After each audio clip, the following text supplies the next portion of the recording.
Facing a firestorm, President Trump returns from his trip to Europe amid mounting bipartisan criticism. Supreme opposition. Are you ready to fight back? Yes. When we fight, we win. When we fight, we win. All right. SCOTUS nominee Brett Kavanaugh meets with senators as pro-abortion Democrats vow to block his nomination. The next Synod.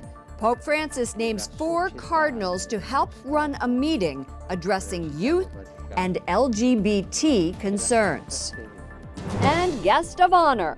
A couple has a surprise for attendees at their wedding. On EWTN News Nightly for Tuesday, July 17th, 2018.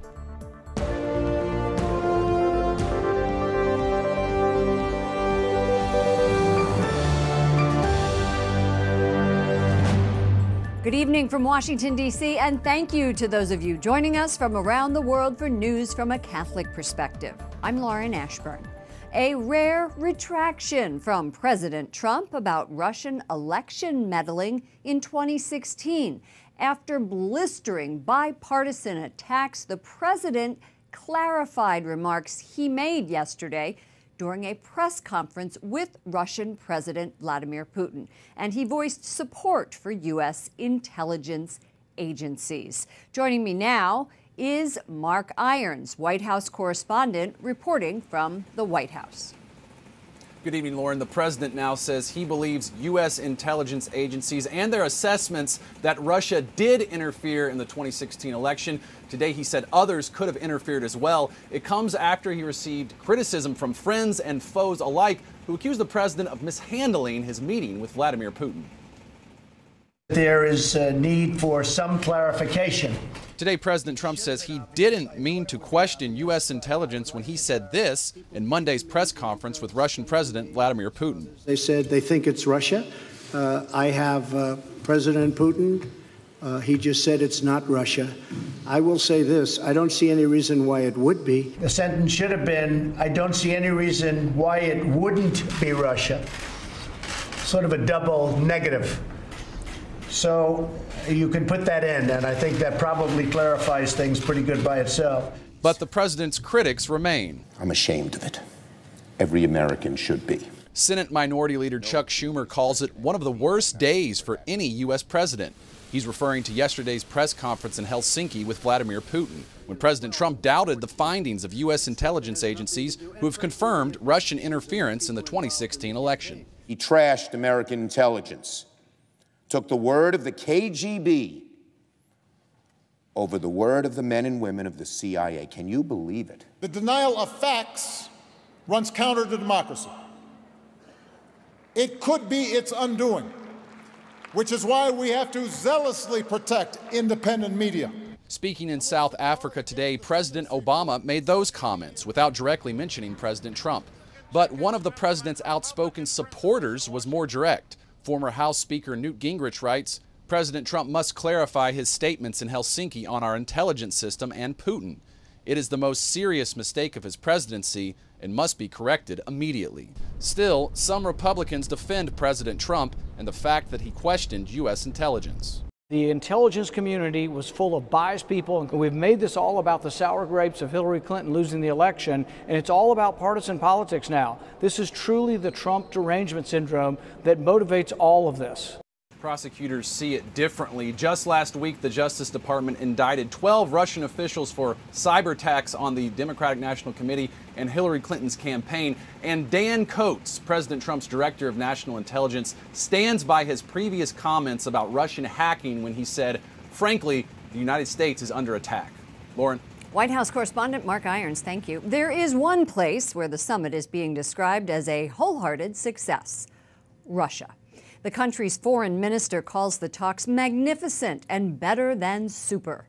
Correspondent Wyatt Goolsbee reports from the State Department. Good evening, Wyatt. Good evening, Lauren. Russian President Vladimir Putin is coming home to universal praise. Despite no major breakthroughs, Putin has won over much of his domestic audience just by pushing back at accusations of Russian election meddling. Russian pundits are calling the Helsinki summit a victory.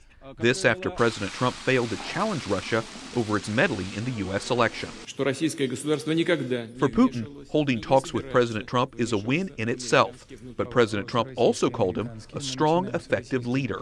One international headline describes Trump as Putin's best ally. Despite the political drama, NATO military exercises, led by the U.S. and Ukraine, continued in the Black Sea. Western allies don't anticipate any major changes in the military alliance. Instead, attention has turned to Maria Butina, a 29-year-old Russian national living in Washington who was arrested and charged with conspiracy to work as a secret agent. The Justice Department says her goal was to build ties and infiltrate American political organizations. Russian officials deny the allegation. She was for improving the relationship between Russia and the United States without being registered as a foreign agent. To me, it sounds very much like McCarthyism. Where is American democracy? Butina, a gun rights advocate who attended many GOP events, had the chance in 2015 to ask then-candidate Donald Trump a question in Las Vegas. Do you want to continue the politics of sanctions that are damaging of both economy, or you have any other ideas? Okay. Obama gets along with nobody. The whole world hates us. I know Putin, and I'll tell you what, we'd get along with Putin. I believe I would get along very nicely with Putin. Butina's attorney denies she is a Russian agent and says she's actually cooperated with investigators, even testifying before the Senate Intelligence Committee. He adds she was in the U.S. on a student visa, having graduated from American University with a master's degree in international relations. A detention hearing is set for tomorrow. Lauren? Correspondent Wyatt Goolsbee reporting from the State Department. Thank you. Joining us now is Blaise Mishtal, Director of National Security at the Bipartisan Policy Center. Blaise, welcome back to the program. Always good to be with you, Lauren. Is this the end of democracy, as President Obama has put it, former president, or Trump derangement syndrome, as Rand Paul says? And I'm talking about this rare clarification this afternoon by President Trump.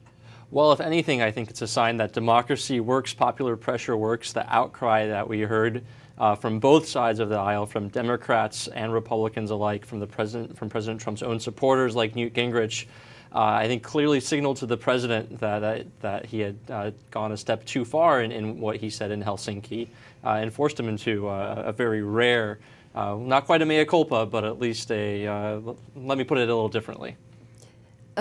Do you think that the comments by President Trump make things more confusing? Is he going to be able to change the narrative?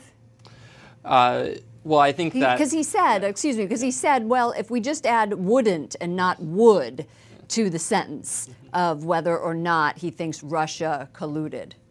Right, so this is actually something that he's been going back and forth on for as long as he's been president. I think every time someone asks him, he has a slightly different answer. I think it's something that he's going to be very hard to pin down on, because it is very clearly so tied up with his own sense of the legitimacy of his win. And I actually think that there's a whole broader host of issues related to the U.S.-Russia relationship and what happened and what didn't happen at the summit. And we don't know. That we don't know. That would be worthwhile to focus on beyond just this one question about election tampering, because I think we know President Trump doesn't want to say that Russia did this. Right. What are those issues? That's the question. We still do not know what was said in that, 2.5 hour meeting in Helsinki with President Putin. That's right. We actually don't know what the agenda was going in, because President Trump said, we don't have an agenda, we'll just talk, and we don't know coming out of it what they actually talked about. There's a whole range of issues that they could have talked about, from what's happening in Syria and Russia's role in supporting and allowing Iran to continue its carnage there, to Russia's illegal invasion and annexation of Crimea, to its assassination of people on British soil, to any other number of issues that we have between our countries. Was there any progress made? Was there any discussion made? We don't know. Right.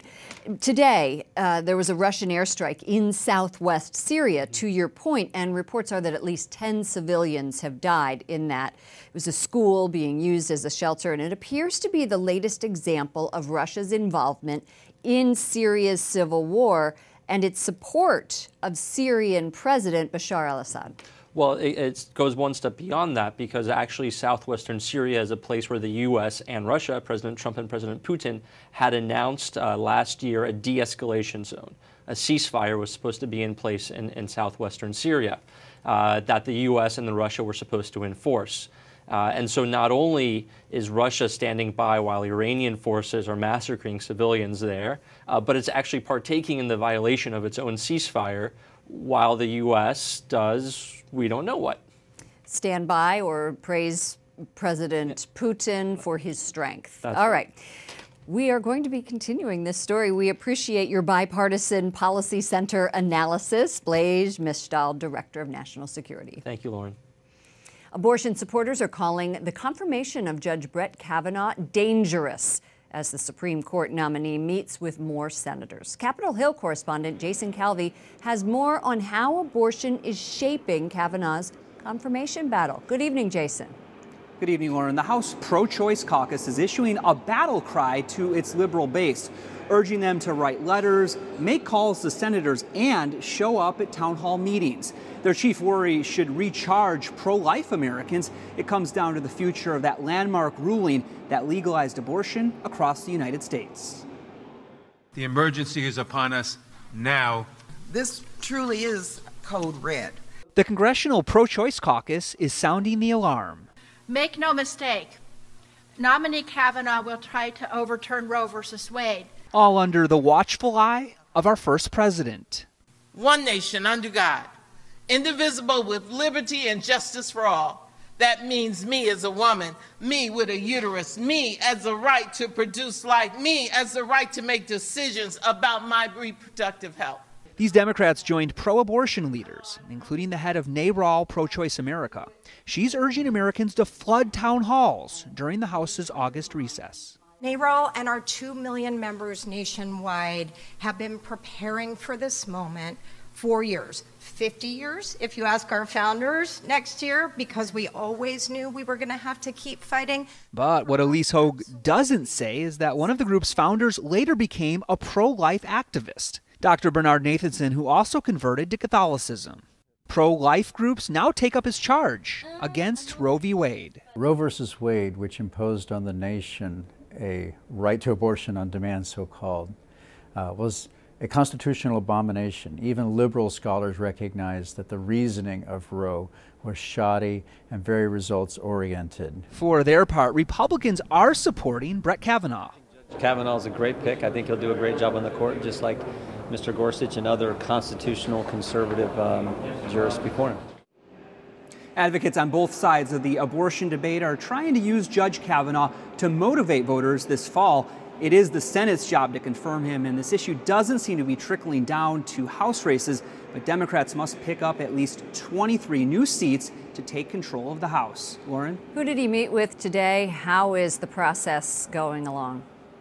Well, Judge Kavanaugh spoke to Senators Ted Cruz of Texas and Steve Daines of Montana. Republicans continue to say his chances are strong, but Democrat Jan Schakowsky dismisses the pundits. She says if liberals fight, they will win, and we still expect a fierce confirmation hearing. Lauren? Capitol Hill correspondent Jason Calvi. Thank you, Jason. Republicans grill social media executives about what they call bias against conservatives. But Facebook fights back, defending its use of outside fact checkers. So if all 5 say this is fake news, then what does Facebook do?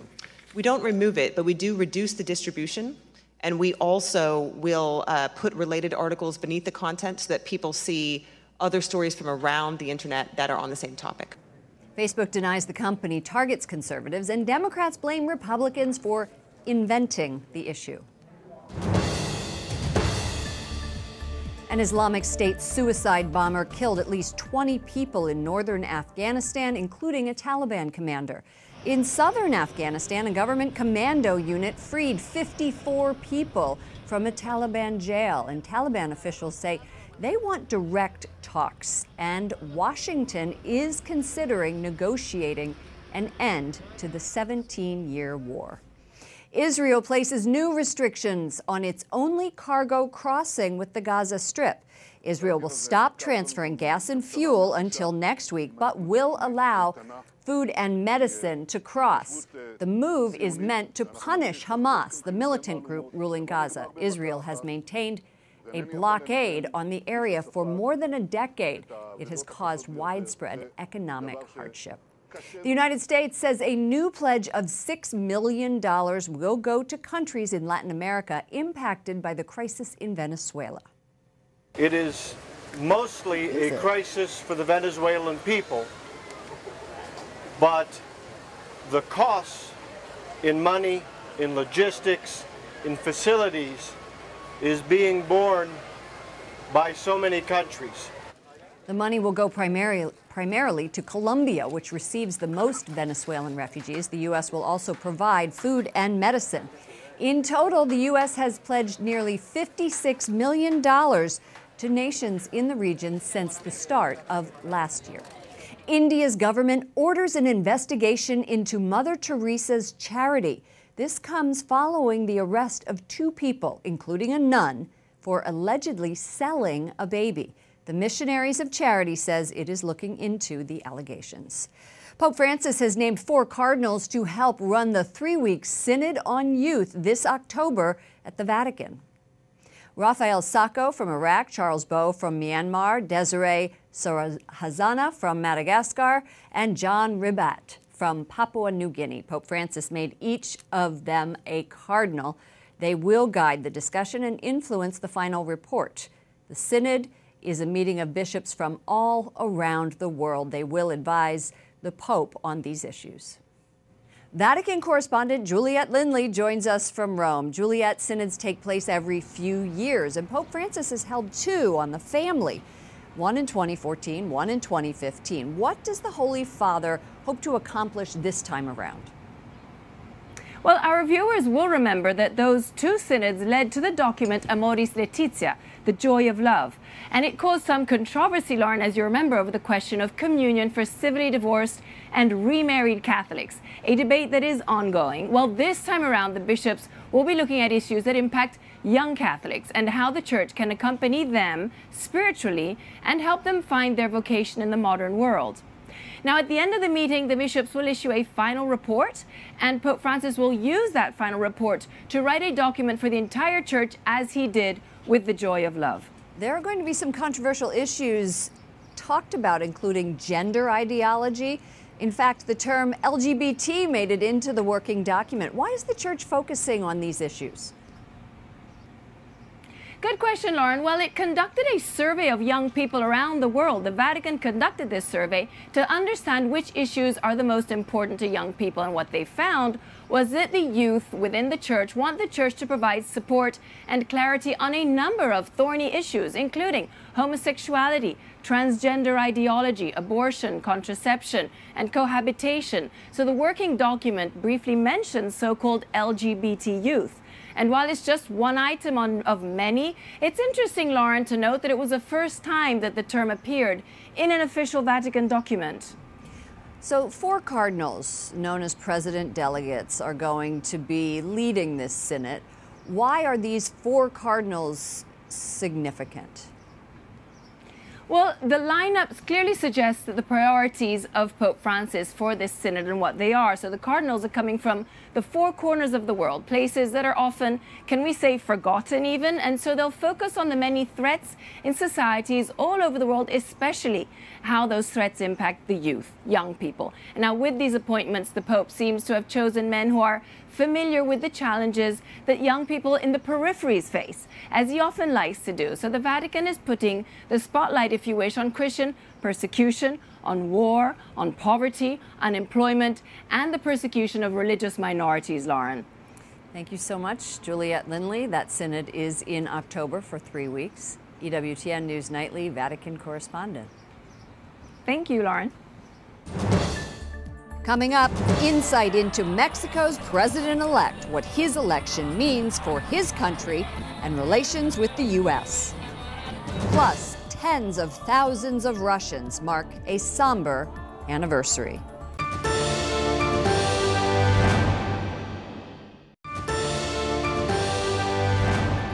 Hundreds of Mexicans are flocking to the headquarters of their president-elect. They are seeking his help in matters big and small. Andres Manuel López Obrador is seen as a fighter for the poor, and people are asking for help with loved ones in prison, or those with a medical condition. One petitioner says he had told us he is going to provide for us and change the country. Joining us now is Ana Quintana, Senior Policy Analyst, Latin America and the Western Hemisphere. She's at the Heritage Foundation. Welcome back to the program, Ana. Thanks for having me. Secretary of State Mike Pompeo led a cabinet-level delegation to Mexico last week. He met with the current President Peña Nieto and the President-elect López Obrador. Will López Obrador have a better time, an easier time working with the U.S. on solutions to corruption and immigration? The future appears pretty bright for the bilateral relationship. President-elect López Obrador, his entire campaign and his platform is built upon its rooting out corruption, fixing Mexico's security situation, and it aligns perfectly well with the Trump administration's agenda. What about the wall? There was a conflict between the former president and Trump. The wall is border security, right? The wall is enhanced border security measures. And I think when we think about the wall and we think about border security, we shouldn't just think about it along the U.S.-Mexico border, but also along Mexico's border with Guatemala. And that's an area where the U.S. and Mexico have cooperated on extensively for many years. And I would imagine as somebody like AMLO, who's somebody who wants to build his country and fix his country's economy, wants to address the Central American migration that's coming into Mexico illegally. AMLO is the shortened name for López Obrador. I was in Mexico last month and I spoke with the Cardinal of Mexico City, Carlos Aguilar, and he told me that President Trump needs to stop the sale of guns outside of the United States if he wants to stop the cartels, and that it is in his hands. Does the U.S. share some responsibility for the violence that's plaguing Mexico? A better comparison to that is the U.S.'s demand for drugs and Europe's demand for drugs fueling the cartels in Mexico and throughout Latin America, and also the cartels' illegal activities in providing the drugs to Americans, right? So it's kind of this, both sides are feed off of one another and both sides empower one another. And I think we have to address the U.S. demand for drugs. And that's one of the only ways of really fighting against the cartels. And I think on the gun component, that's an area where the U.S. and Mexico have to continue cooperating on border security to stop the illicit flow of goods. López Obrador said before the U.S. meeting that people move and leave their place of origin out of need, not for pleasure. That's what I heard when I was in Mexico. So what do they have to do to combat poverty, violence for the migrants who are fleeing El Salvador, Nicaragua, Honduras? That's the grand tragedy in this entire immigration debate, that people feel forced to flee their countries and that their countries' governments have been unable to address the economic and security crisis. I think step number one is addressing corruption. Mexico and other countries in the Northern Triangle have endemically corrupt governments and very corrupt private sector, and the private sector as well. And I think until you address that, then really there is very little chance for economic prosperity. Ana Quintana, Senior Policy Analyst, Latin America and the Western Hemisphere, and that's at the Heritage Foundation. Thank you so much for joining us. Thank you. Up next, a tribute to the last Russian Tsar and his family, 100 years after they were murdered. And a surprise guest at a wedding at the Vatican.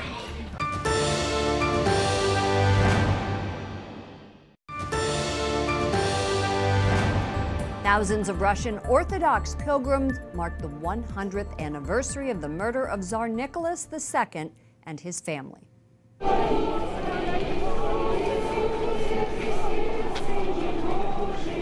The faithful trek 13 miles from the church dedicated to the family to the site of their execution. Patriarch Kirill, the head of the Russian Orthodox Church, led the procession. The Tsar, his wife Alexandra, and their 5 children are Orthodox saints. They were murdered by the Bolsheviks 18 months after Nicholas abdicated as the country's leader. Internet search engine Google today honors a famous Catholic priest on his birthday. It uses a doodle for Father George Lamet, a Belgian priest who is credited as the brainchild for the Big Bang Theory. Father Lamet was trained in physics at Cambridge, Harvard, and MIT. He also worked with Albert Einstein. Father Lamet would have turned 124 today. However, if you're listening in the United States, forget about it. The Doodle is available in parts of Europe, Australia, and Japan. Finally, tonight, a couple married at the Vatican had a surprise for everyone attending their wedding. The revelation?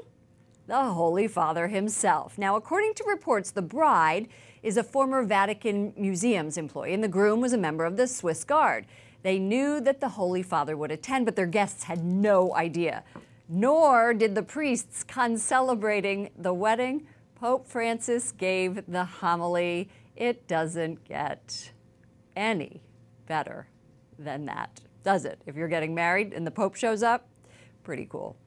For all of us here at EWTN News Nightly, to all of you around the world, thank you for watching. I'm Lauren Ashburn.